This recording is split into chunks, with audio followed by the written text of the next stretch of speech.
ओम गंग गणपते नमः नमः। श्रीमद् वाल्मीकि रामायण अरण्यकांड 32वां सर्ग। शूर्पणखा का लंका में रावण के पास जाना। उधर शूर्पणखा ने जब देखा कि श्री राम भयंकर कर्म करने वाले 14,000 राक्षसों को अकेले ही मार गिरा है, युद्ध के मैदान में दूषण, खर और सिरसिरा को भी मौत के घाट उतार दिया, तब वो शौक के कारण मेघ गर्जना के समान पुनः बड़े जोर जोर से चित्कार करने लगी। श्री राम ने वह कर्म दिखाया जो दूसरों के लिए अत्यंत दुष्कर है। वह अपनी आंखों देखकर अत्यंत उद्विग्न उठी और रावण द्वारा सुरक्षित लंकापुरी को गई। वहां पहुंचकर उसने देखा रावण पुष्पक विमान या महले मकान के ऊपर भाग में बैठा है। उसका राजोचित तेज उदित हो रहा है तथा मरुदगणों से घिरे हुए इंद्र के भांति वो पास पास बैठे मंत्रियों से घिरा हुआ। रावण जिस उत्तम स्वर्णमय सिंहासन पर विराजमान है, वह सूर्य के समान जगमगा रहा था। जैसे सोनों के ईंटों पर बनी हुई वेदी पर स्थापित अग्निदेव घी का अधिक आहुति पाकर प्रज्वलित हो उठी, उसी प्रकार स्वर्ण सिंहासन पर रावण शोभा पा रहा था। देवता, गंधर्व, भूत और महात्मा ऋषि भी जीतने में असमर्थ है। समर भूमि में वो मुंह फैलाकर खड़े हुए जमराज की भांति भयानक जान पड़ता था। देवताओं और असुरों के संग्राम में उसके शरीर में ब्रज और अश्नि के जो घाव हुए थे, उसका चिन्ह अभी तक विराजमान थे। उसके छाती में रावत हाथी ने जो अपने दांत गड़ाए थे, उसके निशान अब भी दिखाई देते थे।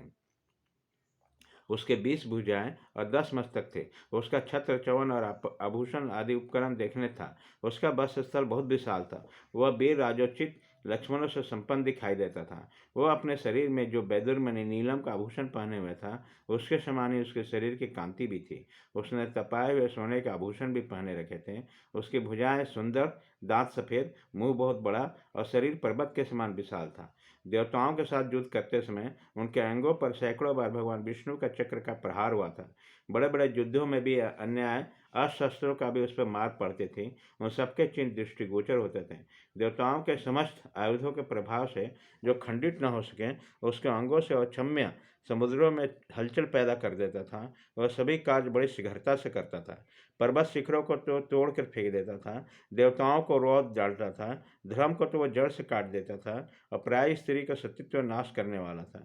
वह सब प्रकार के दिव्यास्त्र का प्रयोग करने वाला, सदा जगहों में बिंद डालने वाला था। एक समय पताल के भगवतीपुरी में जाकर नागराज वासुकी को परास्त करके तक्षक को भी हराकर उसकी प्यारी पत्नी को हर लाया। इसी तरह वह कैलाश पर्वत पर जाकर कुबेर को युद्ध में पराजित करके उसने उसकी इच्छा अनुसार चलने वाले पुष्पक विमान को अपने अधिकार में कर लिया। वह पराक्रमी निशाचर क्रोधपूर्वक कुबेर के दिव्य चैत्ररथ वन को सौगंध कमलों से युक्त नाली नाम वाली पुष्पकारणी, इंद्र के नंदन भवन को तथा देवताओं को दूसरे दूसरे उद्यानों को नष्ट करते रहता था। वह पर्वत शिखर के समान धारण करके शत्रुओं को संताप देने वाला महाभाग चंद्रमा और सूर्य की उसके उदय काल में उसके हाथों से रोक देता था। उस धीर स्वभाव वाले रावण ने पूर्व काल में एक विशाल वन के भीतर 10,000 वर्ष तक घोर तपस्या करके ब्रह्मा जी को अपने मस्तकों की बलि दे दी थी। उसके प्रभाव से उसे देवता, दानव, गंधर्व, पिशाच, पक्षी और सर्प भी संग्रामों में अभय प्राप्त हो गया था।